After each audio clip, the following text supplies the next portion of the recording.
On December 20th, 1943, a B-17 Flying Fortress, famously christened Lucky Strike, struggled across the expanse of the English Channel, resembling a mortally wounded beast defiantly clinging to life. Its No. 3 engine was conspicuously absent. It was not merely defunct, but utterly ripped away, a casualty of anti-aircraft fire over Bremen, leaving a monstrous, gaping chasm in the wing structure. Crimson rivulets of hydraulic fluid streaked along the fuselage, a morbid painting of its internal injuries. The ball turret dangled at an alarming and unnatural angle, its gunner having already perished.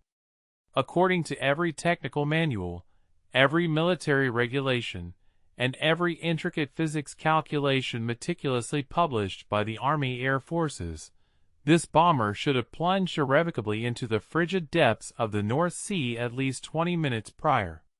Yet, against all odds, it persevered. Lieutenant Marcus Webb, through a potent blend of sheer physical exertion, fervent prayer, and an enigmatic, unmanualized modification performed by the ground crew 3 weeks earlier, managed to keep that severely compromised aircraft aloft. When Lucky Strike finally made its perilous descent onto the runway at RAF Bassingbourn, it did so precariously balanced on a single landing gear leg, the other stubbornly refusing to deploy because, in a technical sense, there was no hydraulic pressure left to facilitate its extension. Webb masterfully skidded that formidable fortress down the tarmac, generating a spectacular shower of sparks that illuminated the night sky, visible even from the control tower situated a mile distant.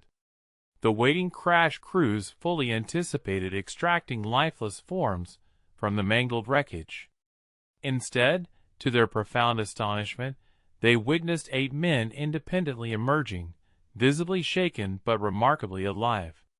The 9th crew member, the unfortunate ball turret gunner, had been tragically lost over the target, but the remainder of the crew had miraculously returned home, despite piloting an aircraft that, as revealed by a meticulous post-flight analysis, had suffered a complete loss of primary hydraulic function, sustained catastrophic damage to its fuel system, and experienced electrical failures that should have rendered controlled flight utterly impossible. Group Commander Colonel James Albertson stood upon that tarmac, his gaze fixed on the twisted remains, and articulated the singular, most pertinent question. How? The official, bureaucratic explanation would require months to formulate.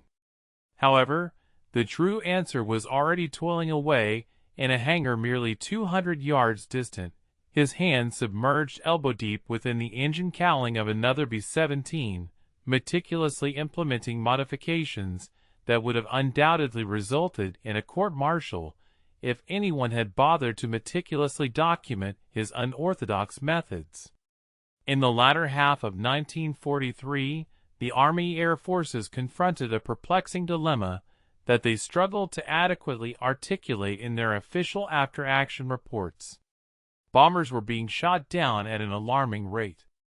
While this was, to a certain extent, an expected grim reality of aerial warfare over Nazi Germany, the formidable Luftwaffe certainly wasn't dispensing commendatory participation trophies.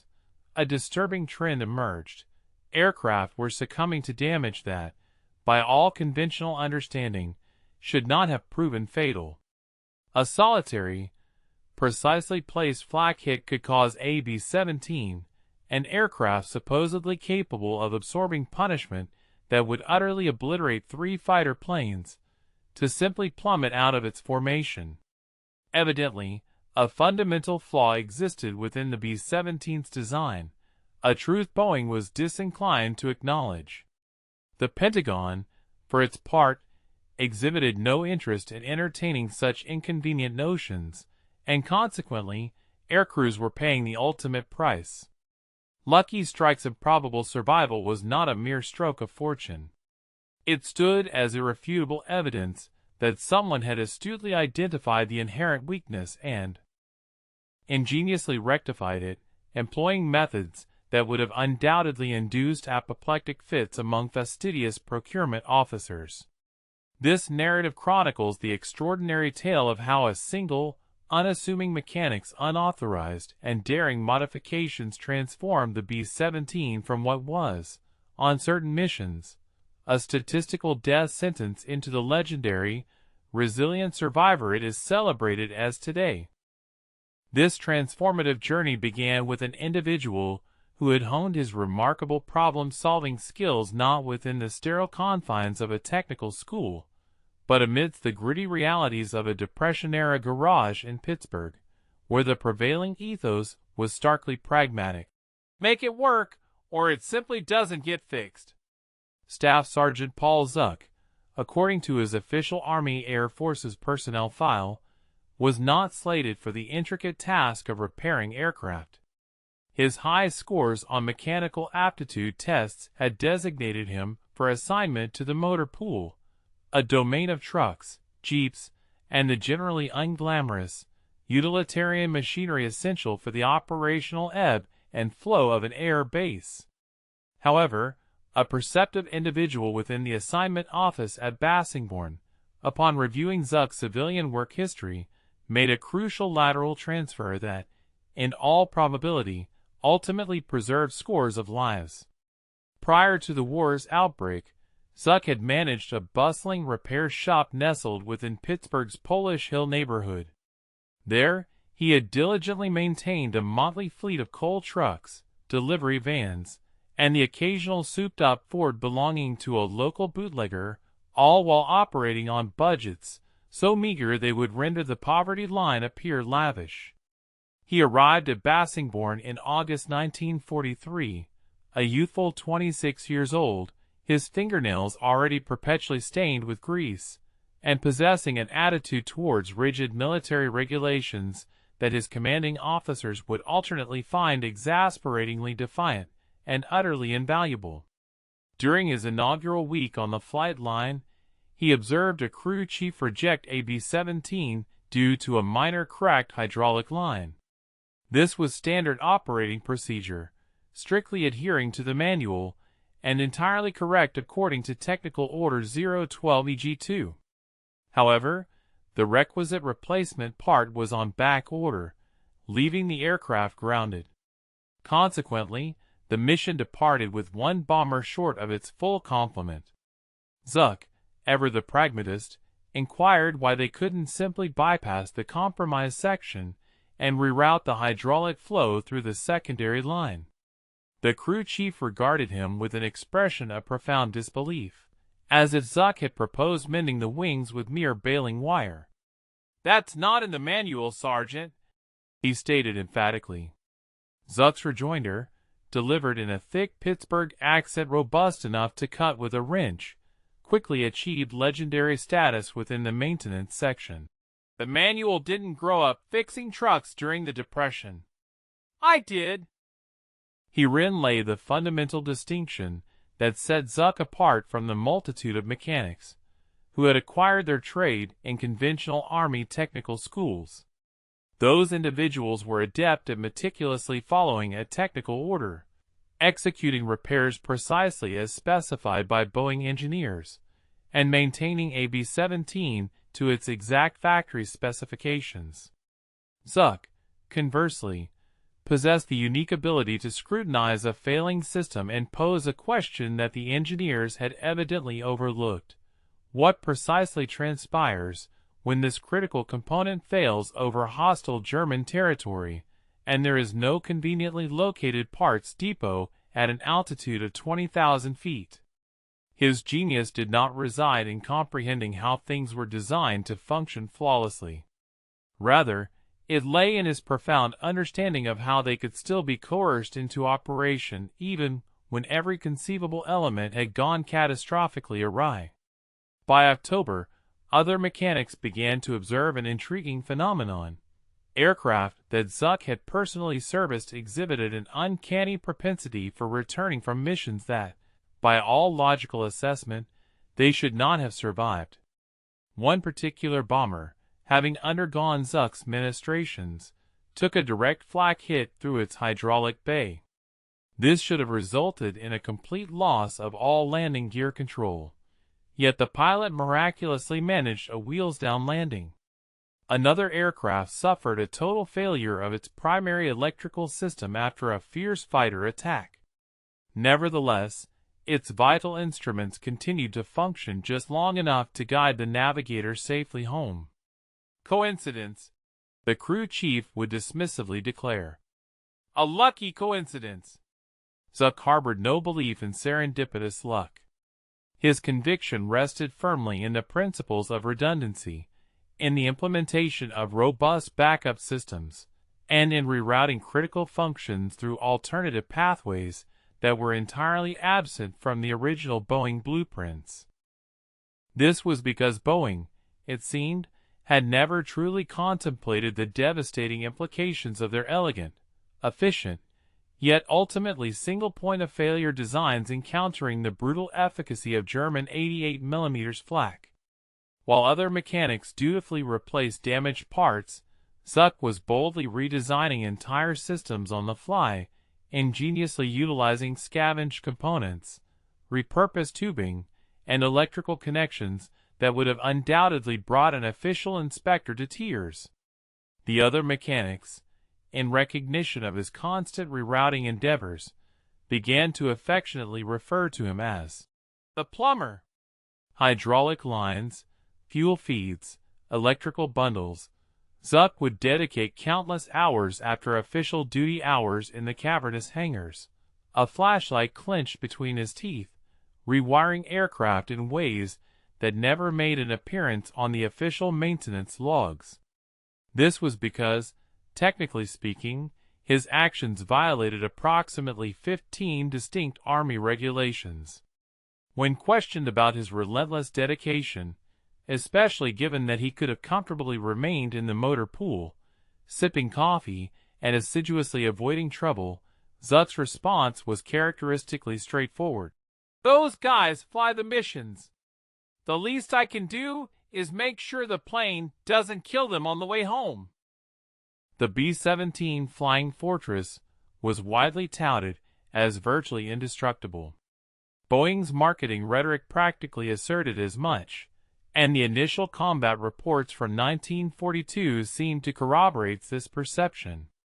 Fortresses frequently returned from arduous missions resembling flying cheese graters, their wings and fuselages riddled with countless holes. Yet, against all odds, they continued to fly. Aircrews, with good reason, bestowed upon them the evocative nickname, the Flying Fortress. These formidable machines possessed an astonishing capacity to absorb punishment that would utterly atomize a less robust B-24. However, by late 1943, a deeply unsettling pattern began to emerge within the loss statistics, a trend that nobody within the command structure wished to openly discuss. Aircraft were not merely being shot down by concentrated fighter attacks or direct flak hits to unequivocally critical areas. Increasingly, they were succumbing to single points of failure. A solitary hit in an unfortunately vulnerable location could cause a bomber, valued at $250,000 and manned by 10 highly trained airmen, to spiral out of formation and vanish without a trace. The 8th Air Force, by autumn of 1943, was experiencing bomber losses at an alarming rate of approximately 5% per mission. A simple mathematical calculation revealed a stark reality. A crew's chances of surviving a mandatory 25-mission tour were essentially a coin flip. Something insidious was causing the demise of B-17s, damage that, by all conventional logic, should not have been fatal. It required the keen observational skills of mechanics like Zuck, meticulously examining the wreckage, to ultimately decipher the root cause of the problem. The culprit was often the hydraulic system. The B-17's intricate hydraulic network governed virtually every critical function essential for survival in hostile skies: the landing gear's deployment and retraction, the braking mechanisms, the vital wing flaps, and most crucially, the complex turret systems that enabled gunners to track and engage enemy fighters. Boeing had meticulously engineered an efficient system, with primary lines neatly bundled and routed through the fuselage, a sensible design choice for peacetime efficiency. However, efficiency in this context also implied concentration. A single piece of flak, piercing the wrong 6-inch section of the fuselage, could instantaneously result in a complete loss of hydraulic pressure to multiple vital systems simultaneously. A bomber could theoretically possess 3 perfectly functioning engines, intact wings, and a perfectly healthy crew. Yet, without operational hydraulics, the landing gear could not be lowered. An B-17 attempting a belly landing on an English runway frequently resulted in the aircraft catching fire, often with catastrophic consequences. Then, there was the fuel system, which possessed its own insidious methods of imperiling lives. The B-17 carried an immense capacity of 2,780 gallons of high-octane aviation fuel, distributed across 9 distinct tanks, 5 strategically located within the wings and 4 within the fuselage. The fuel feed system was ingeniously designed to ensure fuel flowed from the outer wing tanks progressively inward, thereby meticulously maintaining the aircraft's crucial balance. This was, undoubtedly, sound engineering. However, the fuel lines connecting these tanks traversed areas that were unequivocally within the cone of fire when German fighters executed devastating beam attacks from the 3 o'clock or 9 o'clock positions. A 20mm cannon round ripping through a fuel line did not merely signify a catastrophic loss of fuel, though that certainly occurred. It meant that highly volatile aviation gasoline was now spraying profusely inside an airframe where hot metal, electrical sparks, and the frigid, oxygen-rich open air at -40 degrees Celsius coalesced to create the absolute perfect conditions for either a raging inferno or a debilitating vapor lock. Zuck, with his keen observational skills, had pinpointed a critical oversight that official engineering assessments had consistently failed to detect. Aircraft experiencing inexplicable catastrophic failures frequently exhibited telltale signs of pre-impact irregularities within their intricate fuel delivery mechanisms. Airmen recounted harrowing accounts of erratic engine performance, swiftly followed by complete power loss, culminating in the bomber violently disintegrating or becoming engulfed in flames. Subsequent investigations of wreckage, whenever sufficient material survived the impact and inferno for examination, repeatedly highlighted issues such as compromised fuel purity or the insidious presence of air within the fuel conduits. The underlying mechanism, once recognized, revealed itself with startling clarity. An enemy anti-aircraft projectile or machine gun round would inevitably breach a fuel line, thereby introducing atmospheric air into the otherwise closed and pressurized system. Consequently, the engines, all reliant on a singular, now compromised fuel distribution network, would progressively cease to function, one after another. The ultimate demise of the bomber, therefore, stemmed not from an irreparable structural debilitation, but rather from a systemic self-strangulation, a fatal deprivation of its vital lifeblood. The accomplished engineers at Boeing had meticulously crafted an aircraft renowned for its impeccable performance under pristine, laboratory-like operational circumstances. However, the brutal realities of aerial warfare unfolding over the hostile skies of Germany in 1943 were anything but ideal. They presented a relentless crucible of destruction. This was an unforgiving operational theater where each critical component and integrated system had to be conceived with the inherent expectation of sustaining damage, yet nonetheless retaining its essential functionality. The true vulnerability, the proverbial Achilles heel, of the formidable B-17 Flying Fortress lay not in its protective plating or offensive capabilities. Instead, it resided in a fundamental design philosophy that permitted a single, localized impairment to cascade into a catastrophic systemic collapse. It was precisely this critical structural weakness that Zuck courageously undertook to rectify, implementing his solutions through a series of clandestine, yet profoundly impactful, field modifications. The actions undertaken by Zuck, while not explicitly contravening established statutes, carried implications far more perilous than mere illegality. His endeavors constituted an egregious breach of protocol, the unsanctioned alteration of critical combat aircraft systems in the field. This daring initiative bore a grave personal risk. Should any aircraft suffer an accident, and subsequent inquiries attribute the failure to his interventions, he would undoubtedly confront the severe penalties of a court-martial, potentially on charges of negligent homicide. Yet, Zuck had arrived at a divergent, pragmatic calculus. His rationale was starkly simple. An action guaranteed the continued loss of aircraft, whereas his clandestine efforts, however risky, afforded the crews a tangible fighting chance at survival. The fundamental principle underpinning his illicit yet ingenious remedies was disarmingly straightforward: to meticulously engineer supplementary systems where Boeing's original designs had conspicuously omitted them, thereby introducing vital redundancy. He would, for instance, transform the B-17's elegantly streamlined and efficient hydraulic network, characterized by its singular, neatly bundled design, into an intricate labyrinth of supplementary conduits. This modified arrangement, while appearing to be a chaotic tangle reminiscent of a novice plumber's worst nightmare, possessed the critical capability to maintain operational integrity even after the primary system had sustained direct combat damage. With resourcefulness as his guiding principle, Zuck began to systematically reclaim hydraulic tubing from the skeletal remains of damaged aircraft languishing in the salvage yard.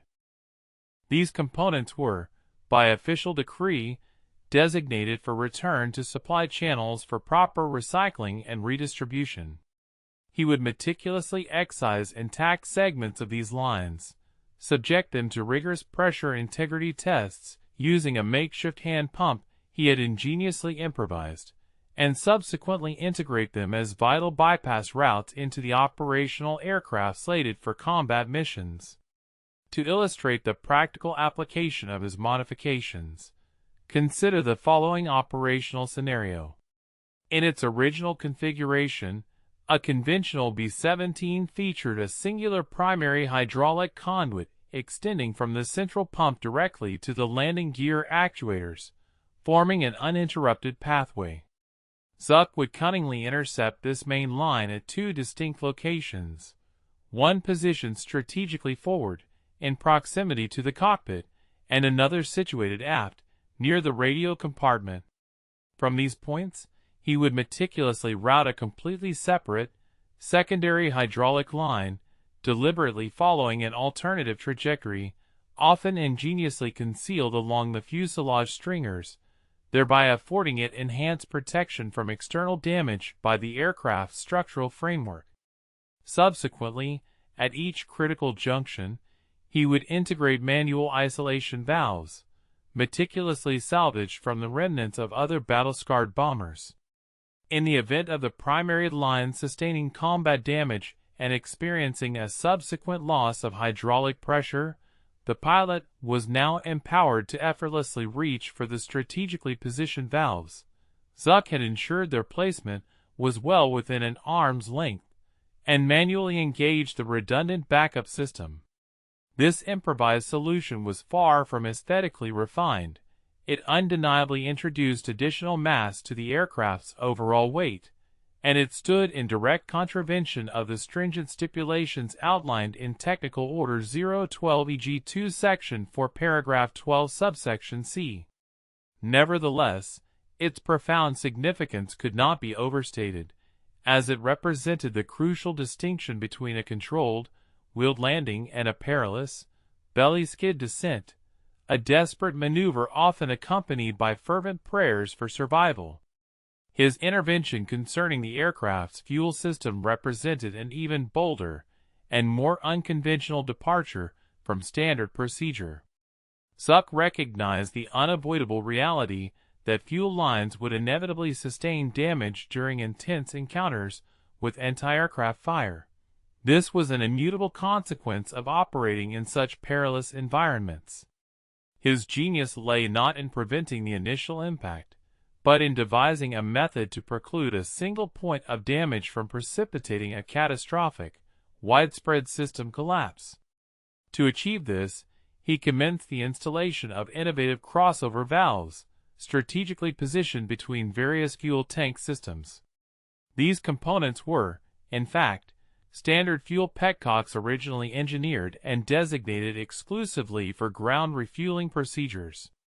While official directives strictly confined the use of these valves to ground-based operations, Zuck audaciously integrated them into locations within the aircraft that were readily accessible to the crew during flight. On maintenance documentation, he shrewdly categorized them as refueling system check valves, a description that, while technically accurate in its broad sense, was artfully vague and masked their true, expanded operational purpose. Consequently, in the critical event of a fuel line being compromised, pilots were now equipped with the crucial capability to isolate the damaged tank and, with a simple maneuver, reroute the vital flow of fuel from other undamaged reservoirs directly to the engines requiring sustenance, thereby averting a complete power loss.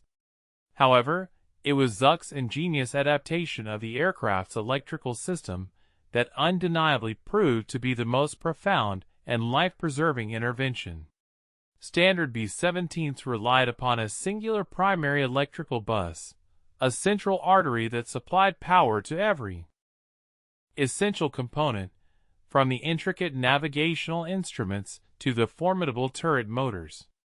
A single, well-placed hit to this critical bus would plunge the aircraft into a state of profound vulnerability, effectively rendering it flying dark, devoid of operational instruments, communication capabilities, and defensive gun turrets. Zuck ingeniously began to install supplementary power lines, extending them directly from the auxiliary generator to the most vital systems, thereby completely circumventing the vulnerable main bus. He meticulously concealed these newly added conduits within the existing factory-installed cable bundles, making them appear indistinguishable from the original wiring unless one painstakingly traced their precise routing. Furthermore, he employed a distinctive yellow insulation for these emergency lines, a stark contrast to the standard black, providing pilots with an immediate visual cue to identify the circuit breakers governing these crucial backup systems. The true genius inherent in Zuck's methodology resided not in the creation of novel technologies or groundbreaking inventions.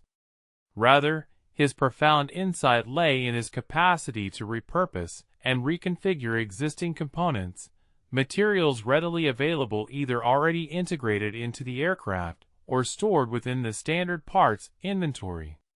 He was, in essence, adeptly reassembling the intricate puzzle pieces of the aircraft in configurations that Boeing's original design engineers had simply not contemplated. Their primary focus had been on optimizing for rapid manufacturing efficiency, a commendable goal in peacetime, but one that inadvertently overshadowed the paramount concern of combat survivability. Indeed, a B-17 rolling off the Seattle production line in 1943 was primarily engineered for swift assembly by a workforce, many of whom had transitioned from domestic roles just half a year prior, emphasizing speed and simplicity of construction. In stark contrast, Zuck's profound modifications demanded the expertise of a highly skilled mechanic, one possessing an intimate understanding of complex systems theory and, crucially, an unwavering resolve to diverge from established blueprints when adherence to those varied blueprints was demonstrably leading to tragic loss of life. By the advent of January 1944, Zuck had discreetly completed the modification of 17 B-17 bombers within the operational complement of the 351st Bomb Group. His clandestine efforts were neither publicized nor formally documented through official channels. Instead, he meticulously executed his transformative work under the cloak of night maintenance shifts, a period when the presence of inquisitive officers was significantly reduced, thereby minimizing the likelihood of inconvenient inquiries. Remarkably, these 17 specially adapted bombers began to return from their perilous missions with an astonishing frequency, a survival rate that was rapidly approaching the realm of statistical anomaly. The date was February 8, 1944. Captain Ronald Fletcher, serving as the meticulous engineering officer for the esteemed 351st Bomb Group, was enduring what already promised to be a particularly trying morning, a situation that was about to dramatically deteriorate. His duties involved conducting standard, comprehensive maintenance inspections, a process entailing the random selection of aircraft from the bustling flight line to scrupulously verify their adherence to official technical documentation and specifications. It was during one such inspection, upon unfastening the hydraulic access panel of a B-17 christened Devil's Daughter, that he encountered an arrangement of plumbing that, by all official standards and blueprints, was utterly anomalous and unequivocally should not have been present. Captain Fletcher was far from unintelligent. Indeed, he possessed a formidable intellect, having pursued aeronautical engineering at MIT prior to the outbreak of hostilities, rendering him exceptionally proficient in interpreting complex blueprints. The intricate network before his eyes bore no resemblance to any authorized Boeing blueprint he had ever encountered in his extensive professional experience. He observed supplementary hydraulic conduits meticulously routed along unconventional pathways, manual isolation valves integrated into positions demanding bespoke custom bracketry, and fuel crossover connections ingeniously assembled from components seemingly sourced from a diverse array of at least 3 distinct aircraft. Crucially, the entirety of this unorthodox work exhibited an exemplary level of craftsmanship, unequivocally indicating that this was no haphazard, improvised field expedient, but rather a thoroughly planned, deliberate, and expertly executed series of modifications. Locating Zuck in Hangar 3, deeply engrossed in the demanding task of an engine replacement, Fletcher directly addressed him. "Sergeant," Fletcher began with an air of controlled urgency, "we urgently need to discuss the hydraulic system aboard the Devil's Daughter." Zuck, without pausing his meticulous work of torquing a cowling, simply responded, his voice betraying no surprise. "What precisely about it?" Fletcher, producing his inspection clipboard, retorted with a rising intensity. "What about it?" "How about the startling discovery of approximately 40 feet of completely unauthorized hydraulic line, routed through non-standard pathways, complete with manually operated valves that are conspicuously absent from any official technical orders?" Zuck deliberately lowered his wrench, then casually wiped his oil-stained hands on a rag that, astonishingly, appeared even grubbier than his own digits. He then fixed Fletcher with a penetrating gaze, an expression that conveyed an intricate blend of profound weariness and unwavering defiance. His query was direct and laced with an unspoken challenge. "Do you seek the officially sanctioned explanation, Captain, or the unvarnished truth?" Fletcher's reply was instantaneous and unequivocal. "Both, Sergeant. And let us commence with the duration of these activities, and the precise number of aircraft that have been subjected to these alterations." 17 planes, Zuck stated simply. This precise numerical revelation sent a jolt through Fletcher, causing his blood pressure to surge alarmingly. 17 combat aircraft, actively deployed and engaged in perilous missions, all operating with unauthorized and undocumented modifications to their primary flight systems. The sheer magnitude of this regulatory infraction was nothing short of breathtaking. Zuck now faced the very real prospect of a severe court-martial, while Fletcher himself could anticipate facing disciplinary proceedings for his failure to detect such widespread unauthorized activity earlier. Yet, a pivotal question then escaped Fletcher's lips, a query that irrevocably altered the entire complexion of their tense exchange. Have any of these 17 modified aircraft, by chance, experienced a hydraulic system failure? Zuck, reaching into the pocket of his grimy coveralls, produced a grease-stained notebook, his private maintenance log, a meticulous record entirely separate from any official documentation. 3 of them, Zuck calmly stated, sustained direct flak hits to their primary hydraulic lines. Every single one of those 3 aircraft successfully returned to base, relying entirely on the installed backup system. The Devil's Daughter herself, for instance, executed a flawless landing on her own gear just 2 weeks prior, following an 88mm shell strike that completely severed her primary line over Frankfurt.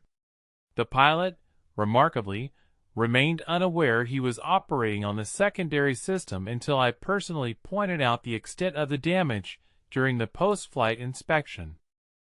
Fletcher, with a rapid mental calculation, instantly processed the profound implications of Zuck's data. 3 instances of catastrophic primary hydraulic system damage, yet a remarkable 0 aircraft losses. Conventional operational statistics would have predicted, with grim certainty, that at least 2 of those aircraft would have been irrevocably lost and officially written off. By the stroke of noon, Fletcher had promptly elevated the extraordinary findings to Group Commander Albertson, the very same discerning colonel who had personally witnessed the fortuitous and improbable landing of the Lucky Strike just the previous December. By precisely 1,400 hours, Colonel Albertson himself was present in the cavernous hangar, meticulously scrutinizing Zuck's ingenious modifications while Fletcher offered a detailed technical elucidation of each alteration. And by 1,600 hours, a distinctly uncomfortable and high-stakes deliberation was actively underway in the Group Operations Office, where the central and profoundly weighty question under consideration was whether to subject Sergeant Zuck to the severe consequences of a court-martial, or, conversely, to bestow upon him a commendation of valor. Major Henry Watkins, a distinguished officer from the 8th Air Force Engineering Staff, arrived on February 10th, tasked with initiating a formal and comprehensive investigation into the extraordinary circumstances. Over the course of 3 intensive days, he meticulously examined Zuck's modified aircraft, painstakingly documenting each installation with photographs, thoroughly reviewing all pertinent maintenance logs, and conducting extensive interviews with the pilots who had flown these uniquely adapted bombers. His preliminary report, formally submitted on February 13th, included a particularly significant paragraph that likely necessitated an hour of careful composition. This challenging passage, with its profound implications, essentially served as an implicit acknowledgment that the Army Air Forces had, regrettably, been dispatching its courageous air crews into the perilous crucible of combat aboard aircraft that possess preventable and critical vulnerabilities. A critical internal memorandum acknowledged that Staff Sergeant Zuck's ingenious modifications, while undeniably unsanctioned and in direct contravention of established technical directives, appeared to offer a crucial solution to a fundamental weakness within the aircraft's hydraulic and fuel systems. This inherent design flaw was strongly suspected of contributing significantly to the tragic loss of numerous aircraft and their valiant crews during active combat engagements. Consequently, the recommendation was unequivocally made to suspend any disciplinary proceedings against Staff Sergeant Zuck, pending a comprehensive engineering assessment and rigorous, controlled operational trials to fully validate the efficacy and safety of his innovative alterations. This initial finding underscored the gravity of the design deficit and the potential life-saving impact of Zuck's unauthorized interventions. Indeed, that pivotal paragraph served as a lifeline, effectively rescuing Staff Sergeant Zuck's promising career from imminent jeopardy. However, its implications stretched far beyond individual vindication, inadvertently unsealing a Pandora's box that the highest echelons of the Pentagon had desperately wished to keep shut. This revelation inevitably instigated uncomfortable inquiries into the grim reality of how many aircrews might have tragically perished due to a fundamental flaw in Boeing's design philosophy, one that seemingly prioritized streamlined production efficiency over the paramount concern of combat survivability for its crews. In response to this burgeoning crisis, Albertson, exercising his authority, made a decisive command decision, one that likely skirted the edges of several established regulations itself. While Zuck was spared the ignominy of court-martial proceedings, a caveat was imposed. He was temporarily prohibited from implementing further modifications to any aircraft until the ongoing engineering evaluation reached its conclusion. Yet, amidst this bureaucratic balancing act, a stark reality prevailed. The existing 17 bombers already bearing Zuck's modifications would continue to execute their perilous missions, a testament to the undeniable evidence that even the most rigid senior officers could not ignore the compelling statistics on enhanced crew survival. Subsequently, on March 3, 1944, Major Watkins made his return to Bassingbourn Airfield, not alone, but accompanied by a formidable contingent. This specialized group included 2 seasoned Boeing engineers, a dedicated cadre of technical specialists from the Army Air Forces, and, most importantly, a directive of undeniable urgency. This mandate, stark in its simplicity, essentially commanded them to either unequivocally demonstrate the operational effectiveness of Zuck's modifications or, conversely, to conclusively prove their inherent danger. The underlying imperative was clear. This critical assessment needed to be executed with extreme haste, given the dire situation where the Allied forces were suffering crippling losses of bomber aircraft over the embattled skies of Germany. The stakes could not have been higher for this rapid-fire evaluation. The ensuing period witnessed an extraordinary and arguably unparalleled engineering validation process within the annals of military aviation, a procedure marked by its striking informality yet laden with immense, life-or-death stakes. This unprecedented scenario involved the rigorous testing of unauthorized, field-expedient modifications under the brutal, unsparing crucible of actual combat conditions.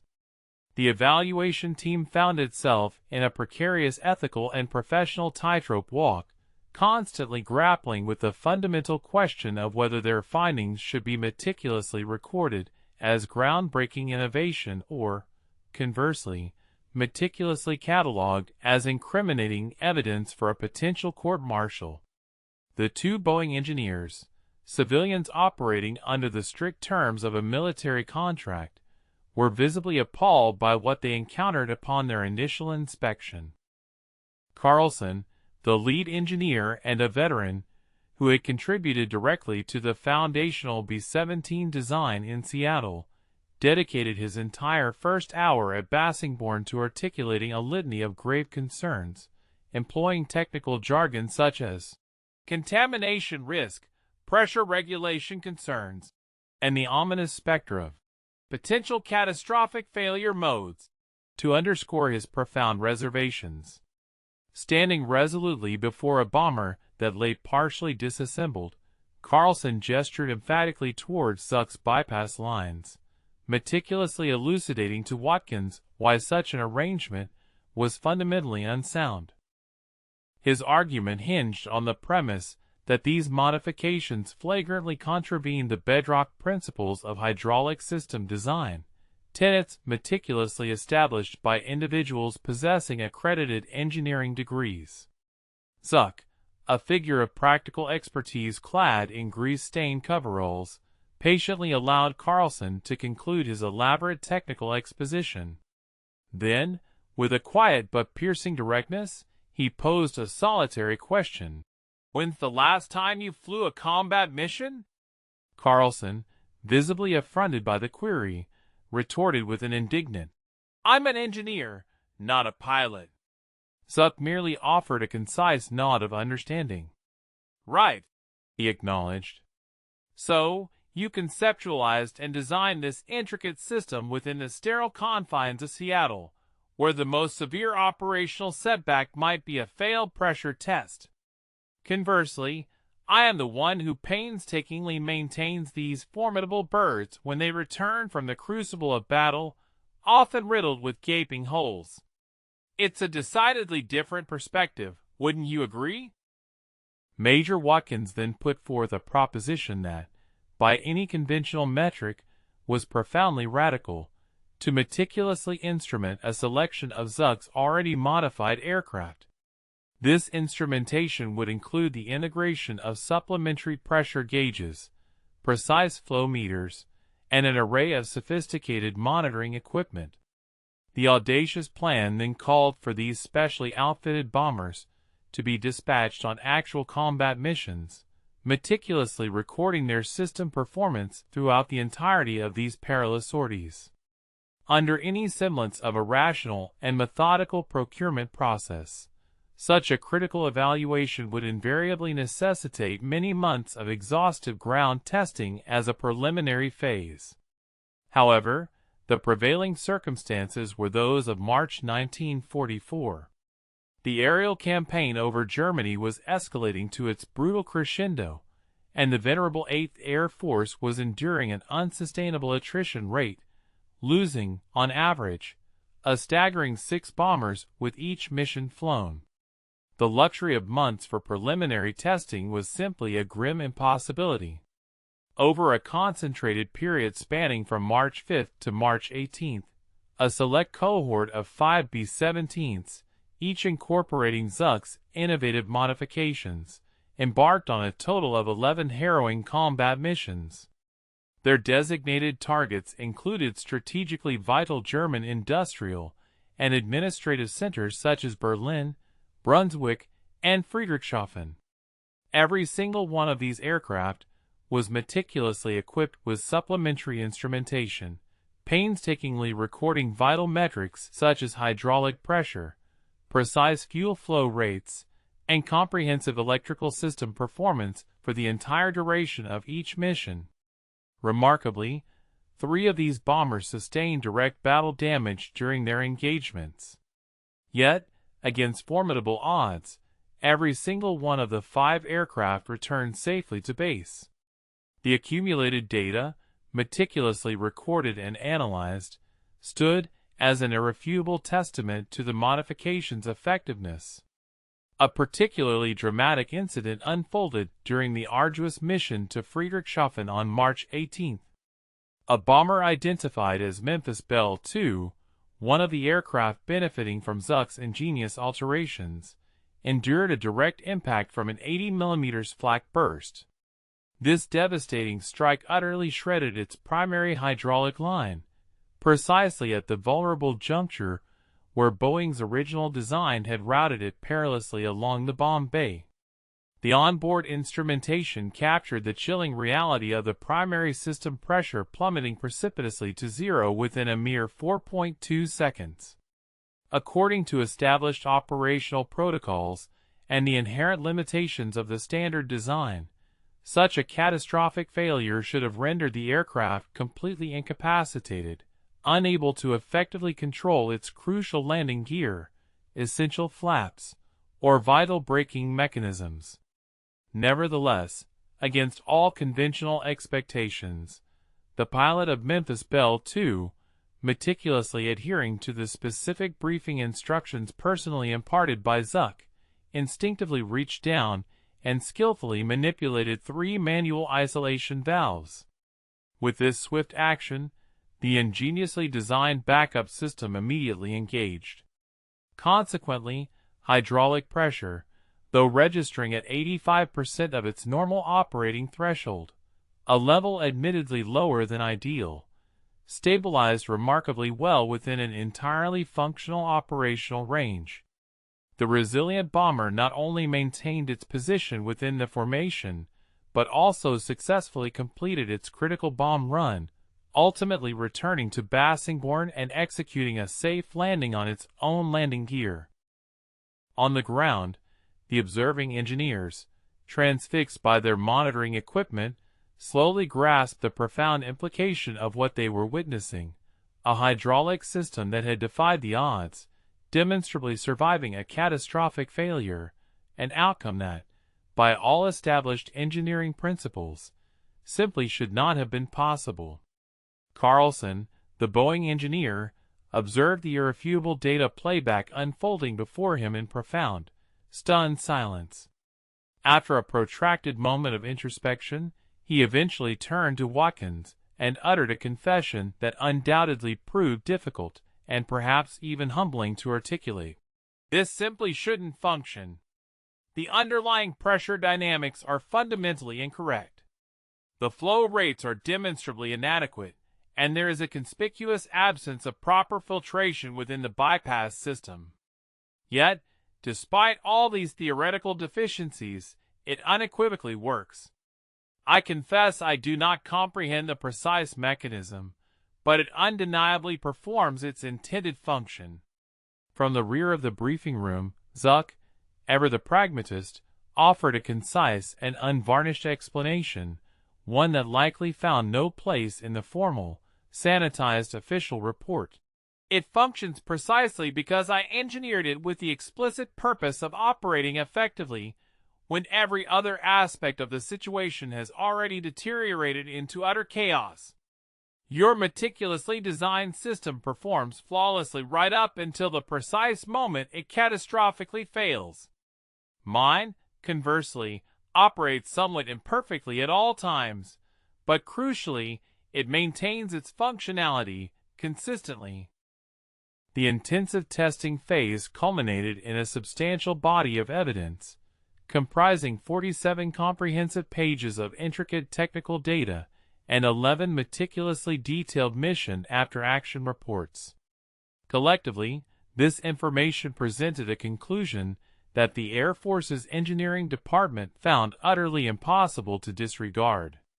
The findings unequivocally demonstrated that Zuck's ingenious modifications had substantially augmented the system's survivability, crucially achieving this enhancement without in any way compromising the fundamental functionality of the primary system.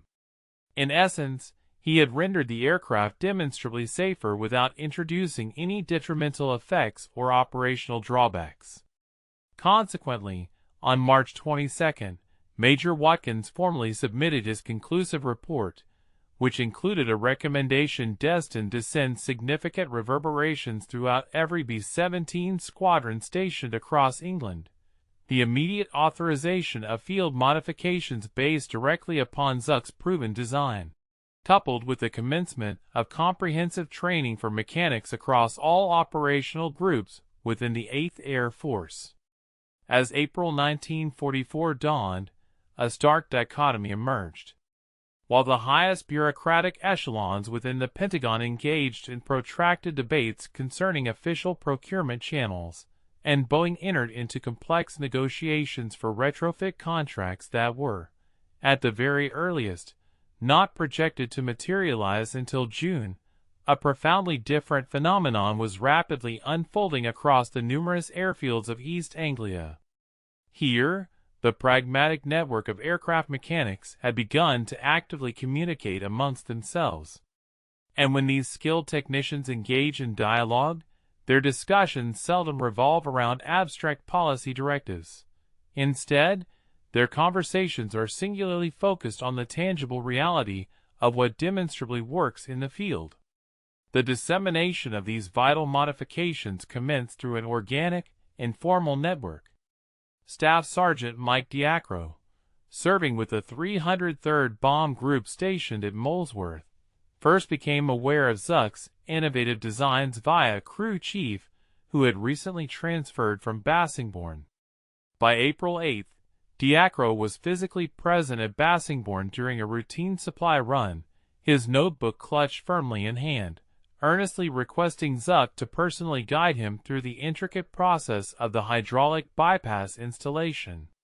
Zuck, ever generous with his hard-won expertise, dedicated a full 3 hours to meticulously demonstrating every critical connection point, illustrating each precise valve placement, and explaining every crucial routing decision. Empowered by this direct instruction, Diacro promptly returned to Molesworth and, without hesitation, initiated the modification of aircraft that very night. Within a single week, the 303rd Bomb Group proudly boasted 5 of its bombers operating with Zuck's enhanced system. The vital intelligence then propagated further. Technical Sergeant James Wu, based at Thorpe Abbotts, received word of these successes directly from Diacro. Consequently, by April 15th, the famed 100th Bomb Group, notoriously dubbed the Bloody 100th, due to its lamentable distinction of possessing the highest loss rate within the entire 8th Air Force, had its mechanics working relentless double shifts, driven by a desperate urgency to install these life-saving bypass systems on every single operational aircraft under their command. Crucially, these dedicated mechanics did not idly await formal authorization, nor did they meticulously file the requisite modification requests through established channels. Instead, they simply proceeded with the installations, impelled by the grim and undeniable reality that they had witnessed far too many bombers succumb to damage that, with proper redundancy, should have been entirely survivable. This spontaneous and widespread adoption represented nothing less than a grassroots engineering revolution, rapidly propagating through informal, peer-to-peer networks, all while the ponderous official channels remained mired in protracted debates over committee structures and bureaucratic minutiae. In a testament to the initiative bubbling up from the ranks, Master Sergeant Robert Chen, stationed at Kimbolton, began diligently compiling his own set of operational statistics, data points that the official Air Force channels had not yet commenced tracking. His meticulous records revealed a compelling narrative. In March, prior to the implementation of any modifications, the 379th Bomb Group experienced an alarmingly high 14% abort rate attributable to mechanical failures during missions. By the close of April, however, with 12 of their aircraft now operating with Zuck's vital modifications, that rate had dramatically plummeted to a mere 6%. Chen's personal logbook, though unofficial and entirely unrecognized by formal command, unveiled an even more profoundly striking revelation. Modified aircraft that endured battle damage were statistically 3 times more likely to successfully return to their home base compared to their unmodified counterparts sustaining comparable levels of damage. Finally, the long-awaited official authorization materialized on April 28, 1944, formally issued as Technical Order 01-20 EG-21-27, explicitly titled, Field Modification for Enhanced Hydraulic System Redundancy in B-17F and B-17G Aircraft. This document, spanning 6 pages of dense bureaucratic language, essentially granted legal sanction for mechanics to perform actions that dozens of them had, in practical defiance of protocol, already been executing for weeks. However, the technical order itself was notably circumspect and inherently limited in its scope.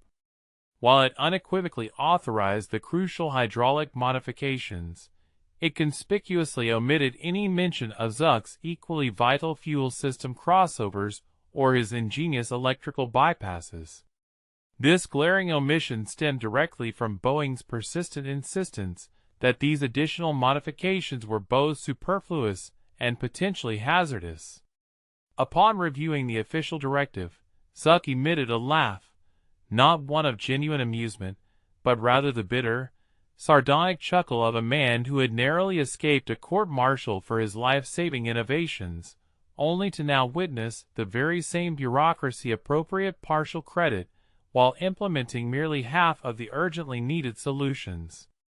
Undeterred by the official paper, he returned to his duties, continuing to install the unauthorized fuel crossovers during his night shifts, because the dictates from headquarters did nothing to alter the grim reality that B-17s were still tragically falling from the sky due to preventable fuel system failures.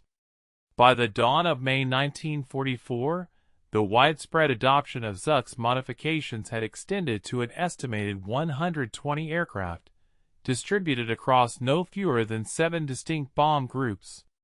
In stark contrast, the official tally of aircraft modified strictly under the purview of the newly issued technical orders stood at a mere 41. This significant chasm between the officially sanctioned count and the actual number of modified aircraft powerfully underscored the unwavering conviction of countless mechanics.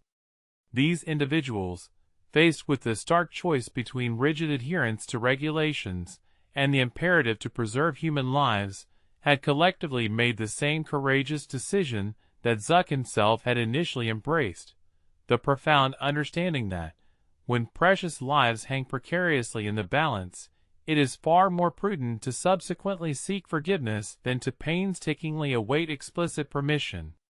When the ultimate stakes, human lives, were undeniably at risk, the grim statistics regarding survival rates began to emerge in a manner that the Air Force found impossible to disregard. The 341st Bomb Group, Zuk's assigned unit, where nearly every active B-17 bomber now incorporated the complete array of enhancements, including the unsanctioned fuel and electrical alterations, experienced a notably lower loss rate of 2.1% in May 1944. This contrasted sharply with the 8th Air Force's overall average of 3.8%.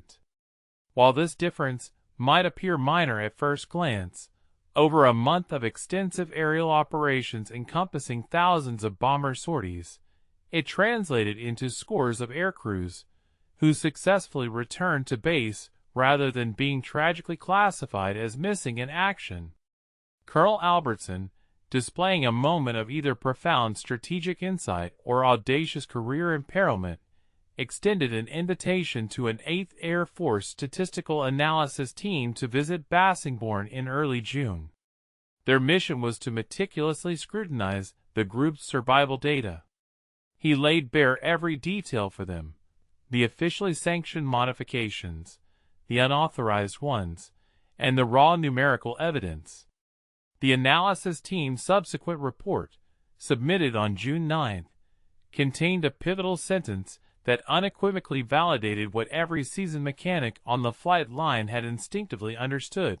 Statistical correlation between modified aircraft and improved survivability is significant beyond normal variance and warrants expanded implementation. Thus, the revolutionary changes had officially ascended to the status of policy. Zuk's innovative approach had become a foundational template, and across airfields throughout England, mechanics continued to perform unsanctioned modifications during their off-duty hours. This persistent practice occurred because the official regulations had not yet fully incorporated the comprehensive scope of these vital fixes. They had all, in essence, transformed into Zuks, every dedicated sergeant wielding a wrench who, confronted with a rigid regulation, made the courageous decision that ensuring the safe return of aircrews held greater importance than strict adherence to the manual. By August 1945, 3 months after the cessation of hostilities in Europe, Captain Dorothy Henshaw, a meticulous statistician at Air Force Headquarters, compiled a comprehensive report. Although it would never achieve widespread publication, this document eloquently narrated the story through irrefutable numerical data. She had painstakingly gathered mission data from every B-17 group within the 8th Air Force, cross-referenced it with detailed maintenance logs that documented which aircraft had received Zuk's modifications, both the officially approved and the unofficial alterations that mechanics had diligently recorded post facto, and then executed a sophisticated correlation analysis that would have undoubtedly earned the admiration of her statistics professors. The findings were compelling. Groups that had achieved 75% or higher adoption of the complete modification package, encompassing hydraulic, fuel, and electrical systems, demonstrated a remarkable 23.4% improvement in aircraft return rates when compared to their operational baseline prior to these modifications. This significant figure represented an additional 347 bombers that successfully made their way home instead of succumbing over Germany or the treacherous North Sea. When one multiplies this by the standard crew complement of 10 airmen per aircraft, and further accounts for the fact that some crew members managed to survive even when their aircraft were lost, Zook's initially forbidden fix was ultimately credited with preserving the lives of somewhere between 3,000 and 4,000 airmen who would have otherwise faced death, capture, or the tragic fate of being listed as missing. However, the most profoundly impactful statistic was inconspicuously embedded within Henshaw's appendix data. Aircraft equipped with the full Zook modification package that sustained Category 3 damage, officially defined as damage necessitating major repair or system replacement, managed to return to base an astonishing 81% of the time. In stark contrast, unmodified aircraft experiencing identical levels of damage returned only 47% of the time. This crucial modification had not rendered the B-17s impervious to harm, but it had fundamentally transformed damage that was theoretically survivable into actual, tangible survival, rather than a mere statistical loss. Paul Zook officially concluded his service with the Army Air Forces in November 1945, holding the rank of Technical Sergeant. He was awarded an Army Commendation Medal for his exceptional technical proficiency in aircraft maintenance, yet nowhere in his official service record was there any mention of the critical field modifications that had so profoundly defined his invaluable contribution to the war effort. He subsequently returned to Pittsburgh, where he promptly reopened his repair shop on Polish Hill. For the next 3 decades, he dedicated himself to the repair of cars, trucks, and the occasional airplane belonging to a local flying club. He rarely spoke extensively about his wartime experiences. In 1973, Dr. Michael Torres, a diligent researcher from the Air Force Historical Research Agency, successfully located Zook while conducting a comprehensive study on wartime field modifications. Torres spent 3 days in Pittsburgh, meticulously interviewing Zook and carefully reviewing the personal maintenance logs Zook had assiduously kept, those grease-stained notebooks that had never found their way into official military records. Torres posed the question that, in hindsight, perhaps should have been asked 30 years earlier. Why had Zook risked a court-martial to implement unauthorized modifications? Zook's response, faithfully transcribed in Torres's interview notes, was characteristically direct and unvarnished. It didn't seem that risky to me. Guys were dying because the planes weren't built right. I could fix that, or I could follow the manual. Seemed like an easy choice. The specific B-17 bomber that Zook had initially modified, christened Lucky Strike, the aircraft that ignited this entire transformative process in December 1943, successfully endured the war and was eventually decommissioned and scrapped in 1954. Nevertheless, photographs of its hydraulic bay, captured during the 1944 engineering evaluation, found their way into Air Force maintenance training manuals that remained in use well into the 1960s. The accompanying captions, however, never explicitly named Zook, referring only to field-developed redundancy modifications. Consequently, generations of aircraft mechanics gained invaluable knowledge from his pioneering work without ever knowing the identity of the individual who had conceived and implemented it. Boeing, the aircraft manufacturer, eventually integrated elements of Zook's modifications into the B-17G production run, commencing in late 1944. However, the official documentation attributed these crucial changes to ongoing engineering refinement, rather than acknowledging that they were, in fact, adopting field fixes developed by a sergeant with merely a high school education, who had acquired his profound engineering acumen by diligently maintaining Depression-era trucks. The post-war B-29 and B-50 bomber program subsequently incorporated redundant hydraulic and fuel systems as fundamental baseline design features, vital lessons learned through the crucible of combat over Germany, and subsequently applied by engineers who had meticulously reviewed the wartime modification data. Paul Zook passed away in 1989 at the age of 72. His obituary in the Pittsburgh Post-Gazette contained no mention of B-17s or his profound wartime contributions, noting only that he was a veteran and had operated Zook's auto repair for 4 decades. Following his death, his personal maintenance logs, the unofficial yet invaluable record of every aircraft he had modified, were donated to the Air Force Museum in Dayton.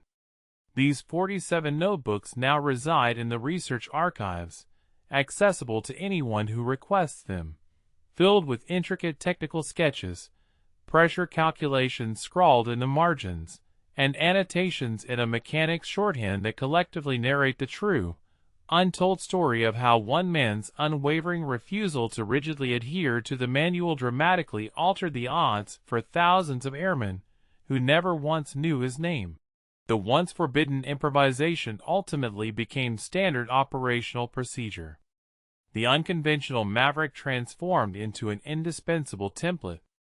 And the enduring lesson that sometimes the individuals closest to the practical problem possess insights and solutions that engineers in remote offices might overlook, remains profoundly relevant every single time someone is compelled to choose between the dictates of a manual and the undeniable efficacy of what truly works, particularly when human lives hang in the balance.